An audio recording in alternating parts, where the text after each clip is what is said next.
फलाइविस भाई फातिमा से कहते हैं, आप परिंदों की तरह आजाद हैं। फिर वो आहिस्ता से कहते हैं, मैंने सुना है कि यगीद नामी शख्स ने आपके लिए रिश्ता भेजा है। ये सुनकर फातिमा हैरत में डूब जाती है कि उन्हें ये बात कैसे मालूम हो गई। फलाइविस भाई पूछते हैं, क्या आप उससे शादी कर लेंगी? फातिमा धीरे से जवाब देती है, मैंने अभी कोई जवाब नहीं दिया, सिर्फ सोचने के लिए वक्त लिया है। फलाइविस कहते हैं, यानी आपने इनकार भी नहीं किया। फातिमा की आंखों में दुख साफ नजर आ रहा था। वो पूछती है, आपको मेरे जवाब से क्या फर्क पड़ता है? आप क्या सोचते हैं?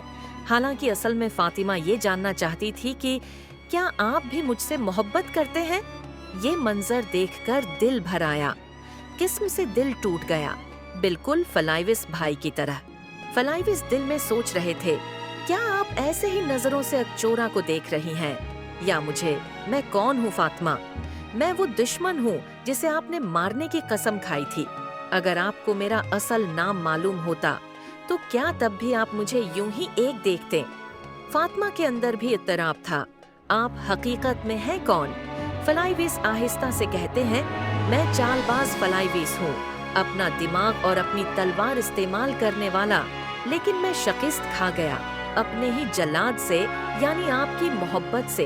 फिर फलाइविस पंजरे में कैद तमाम परिंदों को आजाद कर देते हैं। ये मंजर निहायत खूबसूरत भी था और दर्द भरा भी। हर परिंदा आजाद होने का हक रखता है और आपको भी उस शख्स से शादी करने की जरूरत नहीं जिसे आप चाहती ही नहीं है। आप हद से आगे बढ़ रही हैं, उकचोरा। फलाइविस कहते हैं, मैं नामुमकिन चाहता हूँ। वो फातिमा को अपने दिल की बात बताने का इशारा करते हैं, मगर लफ्ज उनके लब्बों तक नहीं पहुंच पाते।